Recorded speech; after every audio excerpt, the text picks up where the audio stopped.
पता नहीं बारान खुद को समझता क्या है। कहता है कि मैं उसकी जान लूंगा। क्या किसी की जान लेना इतना आसान है? उसे समझ क्यों नहीं आता? मगर मैं भी दिलान हूँ, उसे ये करने की इजाजत नहीं दूंगी।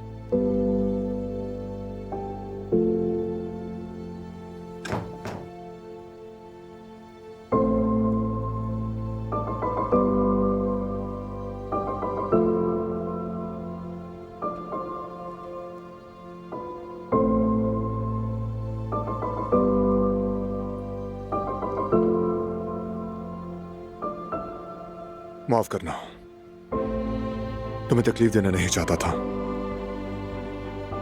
गुस्से में था बहुत, हार गया गुस्से के आगे। और फिर तुम भी बोलना शुरू हो गई। मुझे कुछ समझ नहीं आया।